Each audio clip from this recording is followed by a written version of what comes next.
Let me begin by saying my son needs work next summer.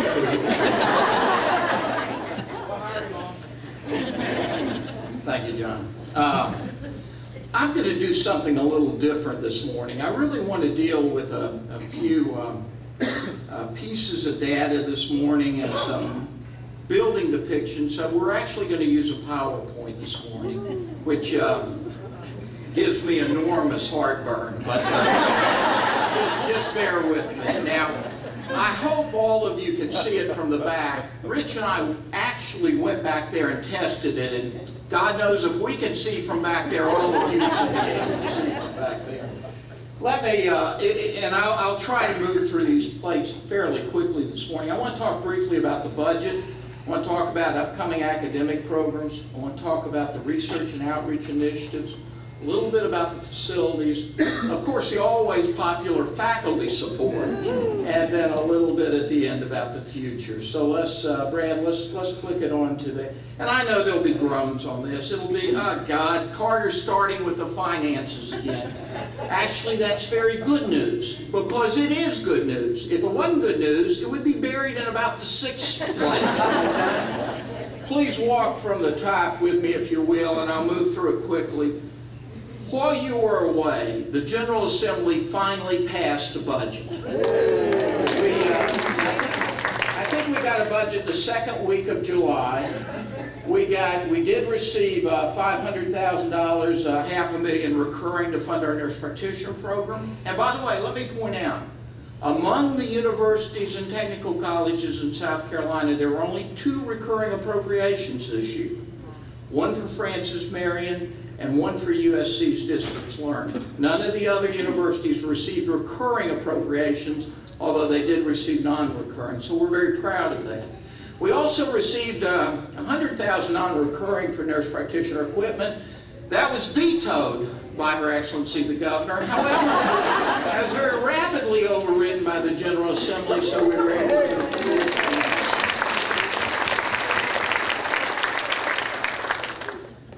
receive about $1.6 million non-recurring and deferred maintenance. That'll obviously go into roofs and HVAC systems and parking lots and a few other things around campus. And let me explain, we received about $500,000 to $600,000 in technology support, but that's appropriated to all 10 of the comprehensive universities, and it's done in a manner that it's ultimately allocated by formula. And some of that formula is actually tied to unclaimed prizes in the lottery. So if those prizes aren't claimed, we get the money. If they are claimed, we don't get the money. So the bottom line is, we anticipate this year our share of that technology support through state appropriations will be about $500,000 to $600,000. And a big chunk of that money, as always, will go to the Faculty Technology Committee. And finally, we did get a 3% state pay increase this year, and the university was able to supplement that with 1.5% pay increase to give you a 4.5% total pay increase. The highest raise for any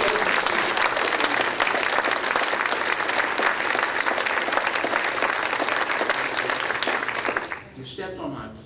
The highest raise for any agency in South Carolina for 6 of the last 7 years. We're very, very proud.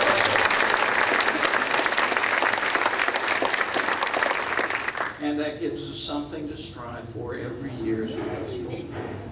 I put in the overall data with regard to the budget. I thought you would find it interesting now what the share of revenue flow into the budget is. Note that our budget's about $72 million this year. State appropriations only comprises about 14% of that share of budget. So the truth of the matter is, the state barely gives us enough to be able to regulate us, but it will still continue to do that nonetheless. You'll note that tuition accounts for roughly about half of what we receive in operating dollars.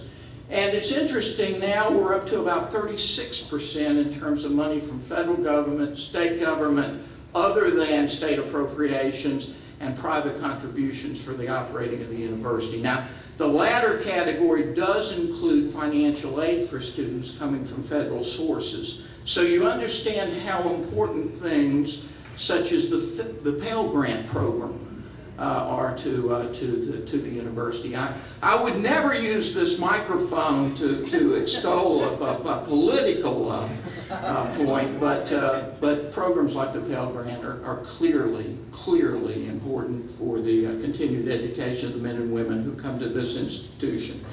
Finally, one other point worth noting, we're in very good shape with regard to the university reserves. Right now our capital maintenance reserve has about $5.3 million, real estate foundation has about $4.6 million, and our educational endowments just a tad over $25 million. So as a university, we've come through that very difficult period, 2007 to 2011, gaining with regard to our reserves rather than losing, and we're very proud of that. Now that's not to say it all could be erased tomorrow with one or two pieces of legislation, but we at least feel pretty comfortable going into the future that financially we're in good shape.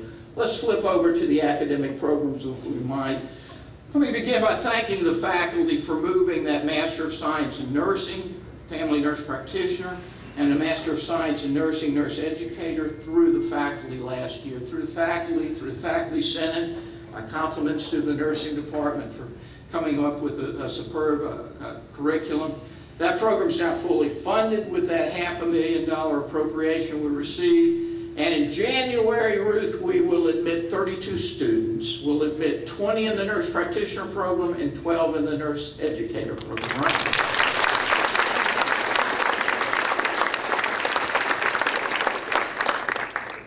Last year I mentioned to you that we would begin the process of exploring the Bachelor of Science in Industrial Engineering. Faculty committee working hard on that program. Peter King, David Peterson, Tom Fiske, Susan Peters worked extensively, brought in some consultant who's helped us quite a bit in the development of that process. And this fall we'll ask the faculty to do the same thing. Look at the curriculum, improve upon it. It goes through the academic committee, subsequently through the Senate. We would like very much in January of 2014 to be able to admit the first class in industrial engineering. I think that would be an enormous step for this university, and it would go a long way towards meeting some of the workplace needs across this, not just in this region, but across the state of South Carolina. We did, Jay Dad and I did visit last week with the president of Santee Cooper. Santee Cooper seems strongly inclined to be one of the signature names on support for that program. So we're hoping that there'll be hundreds of thousands of dollars that flow into the program from Santee Cooper support as we get a little closer to launching the program. We will just begin now the process of looking at that Master of Science in Physician Assistant Studies. It's interesting. The provost and I have engaged in a number of discussions with the president of USC and the provost of USC. Arm wrestling matches might be a better depiction of what's occurred, but Rich and I think, have given as well as we've received in that exchange. So we've asked Peter King, we've asked Ruth Whitman-Price, and we've asked Paul DeMarco to begin looking and interacting with the USC School of Medicine faculty in the development of that program. One note, that may very well end up as a joint program, jointly developed and offered by the two universities. And again, that means that the diploma for that program would have the imprimatur of both universities on it, and I think actually that would be a very healthy thing for us.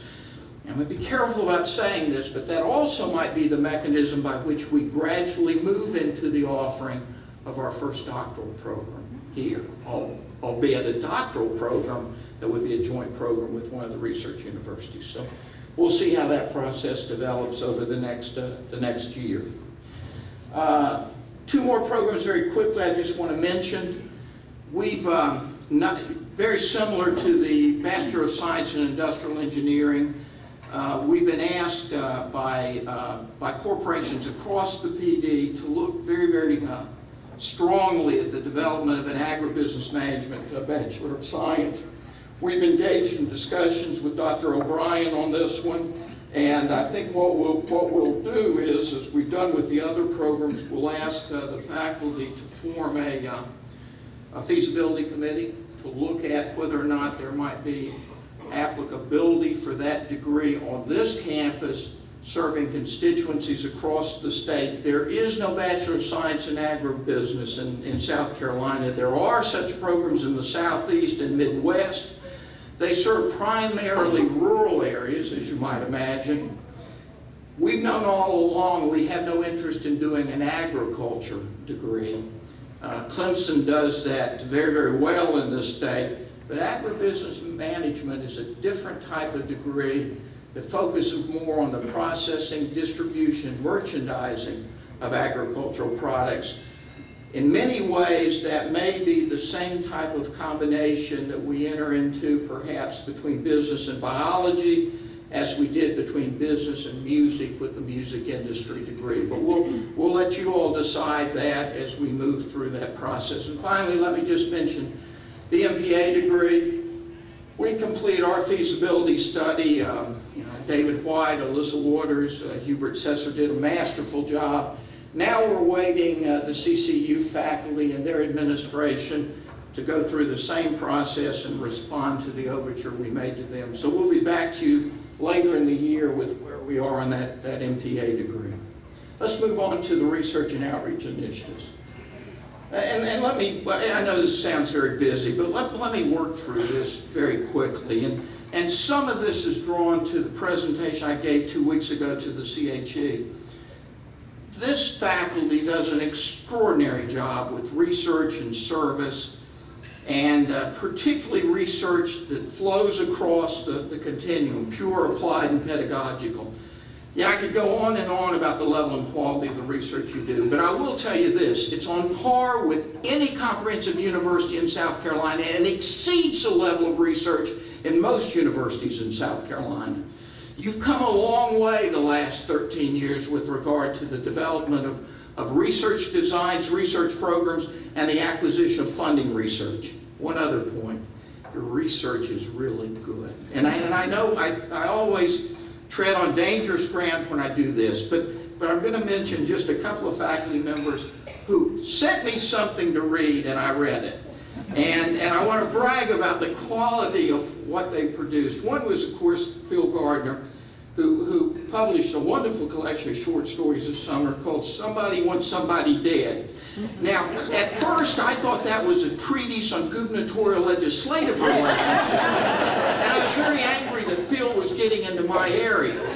But I found that it was, and it was just an excellent collection of short stories. I'll tell you, I picked it up at the office at 4 o'clock one afternoon. I went home, I started reading it, and I finished it at 3 a.m. the next morning. It's that good. The next day, I went out to look for his other collection. I found it in the bookstore, someone to crawl back to, and I did the same thing the next night. So whatever else can be said, Phil Gardner has cost me 2 nights of sleep. There's some very good ones.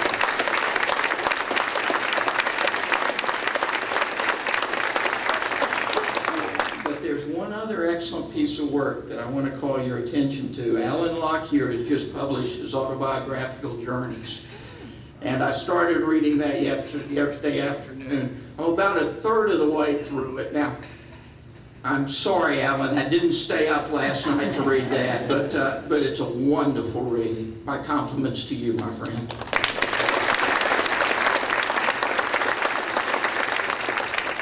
Continue to invest in academically based QEP programs. Teresa, you're not the only. Not only because they're popular, they're practical, and they're appealing, we're very good at that. You know, let's see, twice in the last 5 years, we've won the statewide competition for service learning programs. With Polly Hazelton's program this past year, and then 3 years ago with Paul DeMarco's program. we're very, very good at this QBP business, and I think the obligation we have on this side of the table is to find ways to continue to fund it, or perhaps fund it at even higher levels. We'll talk about that in a couple of minutes.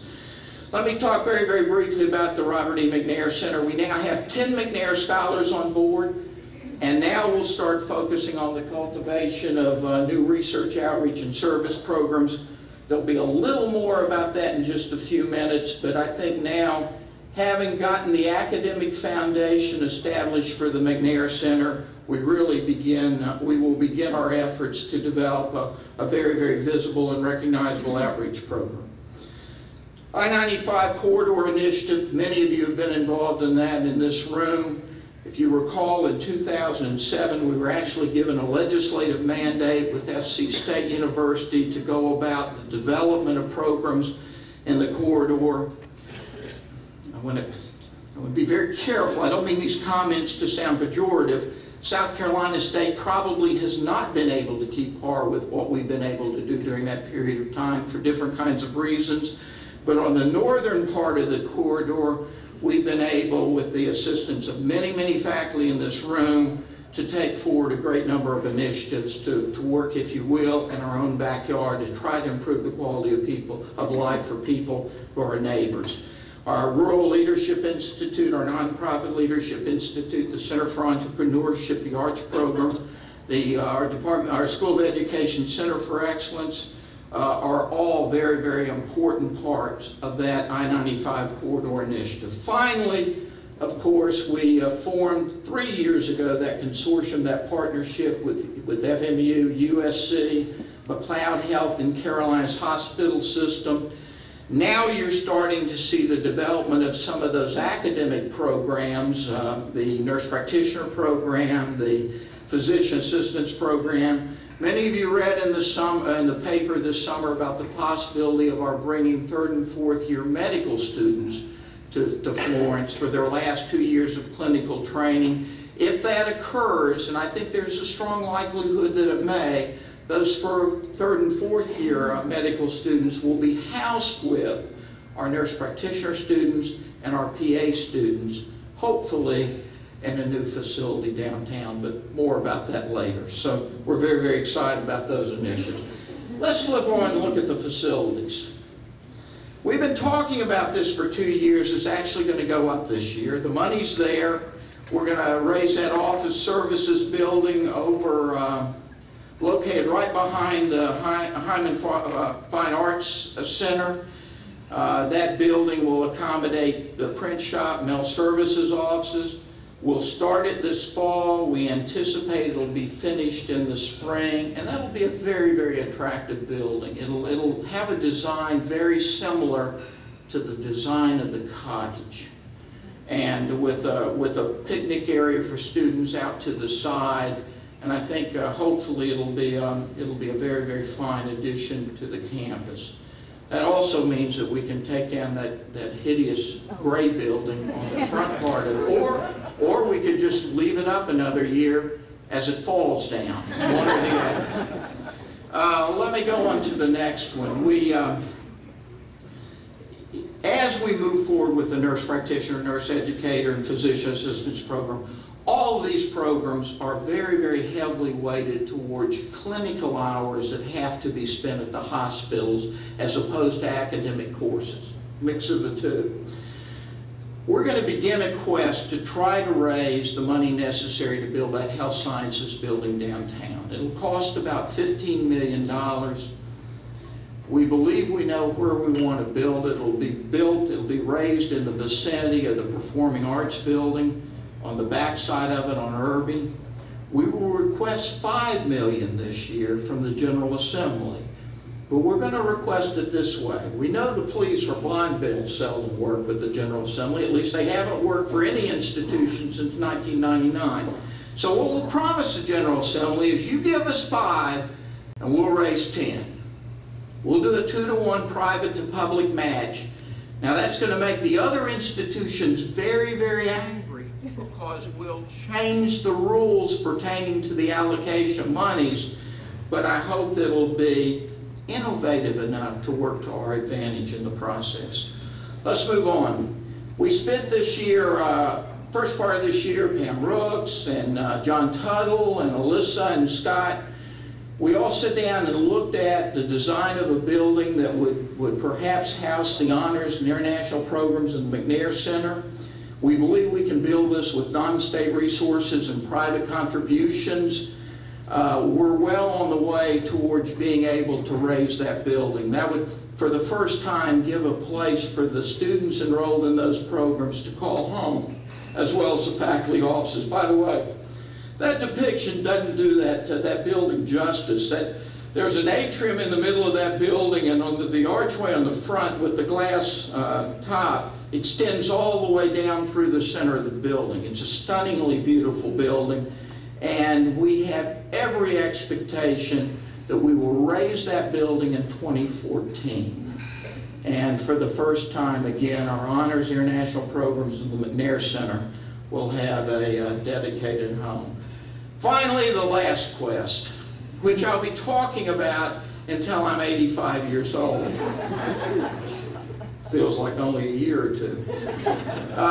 We will continue our efforts to get that $23 million we need for the School of Business, School of Education. I will tell you, there are two new directions we're pursuing with regard to funding for that program. One is a local initiative, and I just don't want to talk about that yet, but I will be back to talking about it during the course of the year.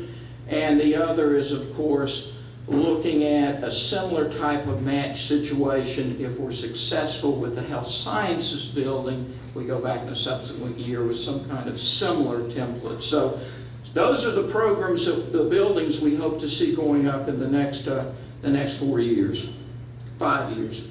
Let's flip the page. Faculty support. I'll move through this pretty quickly. Faculty Research and Development Fund, you've got $300,000 right now. Faculty Research and Development Committee, Glenn Gorley, do a masterful job in allocating that money. We're going to increase that line by 10%. We'll raise that to $30,000 this year. The faculty QEP funding is now at $225,000. We'll raise that by $25,000 this year to take that up to $250,000.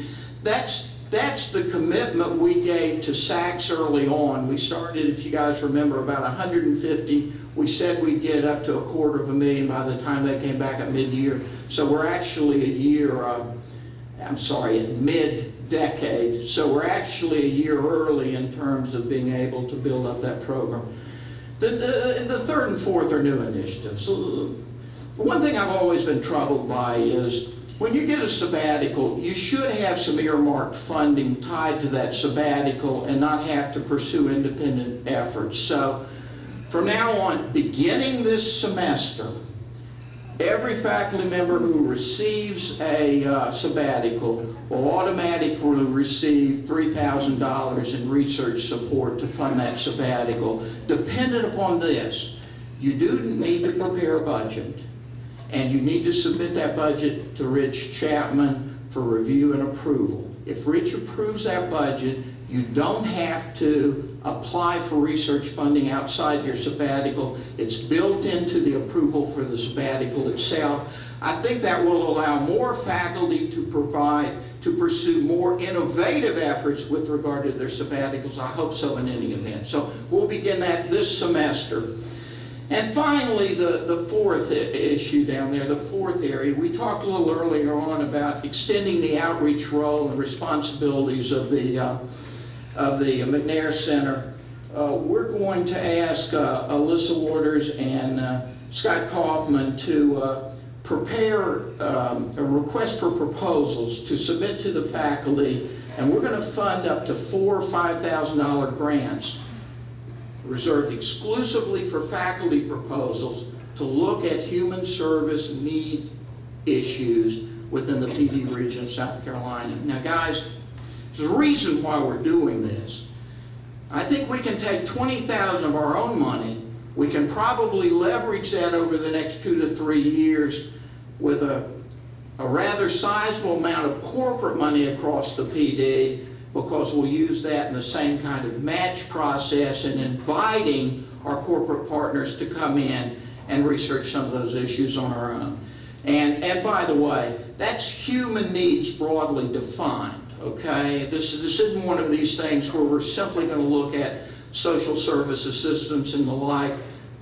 Human needs broadly defined. I also think that'll give the McNair Center, Alyssa Scott, a very, very recognizable research role, certainly as a catalyst in developing research initiatives within the PD region of South Carolina. Finally, on the end, we'll try, of course, we'll have mid-year bonuses again. Some of the new faculty may not know about that. The chairs can explain the mid-year bonus situation to you. This year, we'll try to do a little more broader parameters and deeper funding within each of those ranges, depending upon how enrollment works out at the end of the day tomorrow.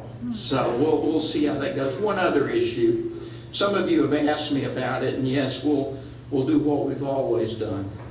There's a certain unpleasantness now that seems to exist between the Budget and Control Board and the legislature as to whether or not we're going to be asked to take on a greater responsibility for funding our share of some of our health care costs. Some of you may have seen that in the paper. The legislature, or excuse me, a group of state employees are actually suing the Budget and Control Board, asking to get that action reversed.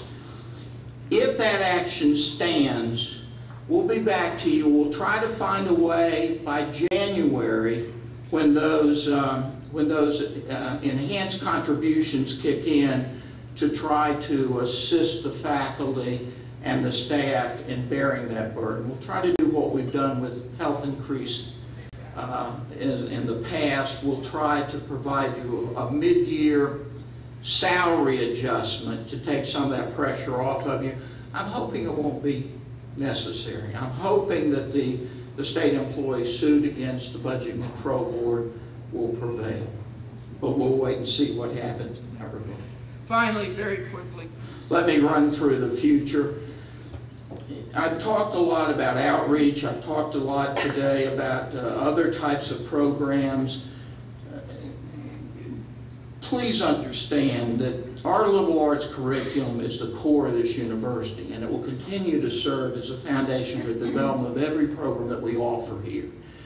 And you know, I say that as loudly and consistently as I possibly can. This university was born in the liberal arts, and it will always be a liberal arts university at heart. There's absolutely nothing that we do down the road that will compromise or change that. That's my pledge to you as faculty. I will say, wherever possible, we ought to try to link our instruction to applied and experiential opportunities. Again, it's giving our kids the opportunity to do the kinds of things that make instruction come alive for them. And by the way, that's not only our outreach programs, that's our international programs, and I want to compliment the fine job that John and Mark Blackwell are doing with the international programs. That's Wild Sumaco. And by the way, if any of you have similar ideas, come and see me in Ridge. Wild Sumaco began with a discussion of Travis in our office saying, "What do you think?" And you know, it sounded like a terrific idea, and we were able to find the money to do it. So let me give you an open invitation to faculty. If there's a Wild Sumaco someplace in the back of your mind, let's hear about it. We'll find a way to fund it. 2 points there. I'll present them in tandem. Gone are the days where we can live off appropriations from the state. This university going forward is going to have to continue to raise money to stay abreast of the needs, not just in terms of capital facilities, but to supplement what we need to do as far as operating dollars. Many of you asked me, how did we get from 2007, 2011 as well as we did? A lot of it was raising money privately to deal with needs of the university, to free up what recurring dollars we had to continue to support faculty increases. So I want you all to be attentive. Fundraising is a very, very important part of what we are and will be in the days ahead. Let's flip it. The other is just It's ingrained in all of you. We must continue to serve as the educational, culture, and economic hub of this region. People in this region, those 11 contiguous counties to us, those 600,000 people really look upon this university as being an oasis of knowledge, of expertise, as a pathway to a better life, and we've got to continue to keep that focal point alive. The next one is interesting. We've become a player politically in the state. And I want to be careful about the way I say this, but I think frequently the other comprehensive universities defer to us on the lead. And the research universities are very, very careful not to want to tangle with us.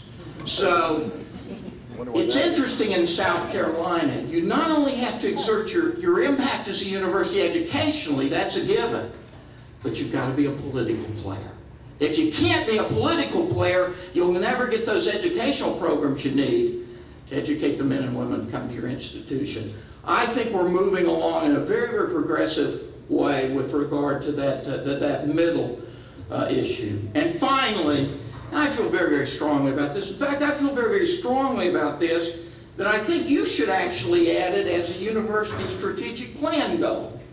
This university must continue to invest substantially in faculty and staff compensation, benefits, and professional development support. And if you don't put it in that plan, I will. Now,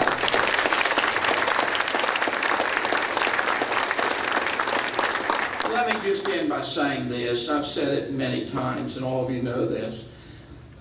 This university is where it is because of the efforts of this faculty. No one else. No other body. You, individually and collectively, are the greatest asset of this university. And we try to let you know that over and over again. We not only understand that, we preach it, both inside and outside the university. That thesis is very simple, but it's very definitive. At FMU, this faculty defines and sustains our standard of excellence. That's the way it is now, and that's the way it'll be into the future. Thank you.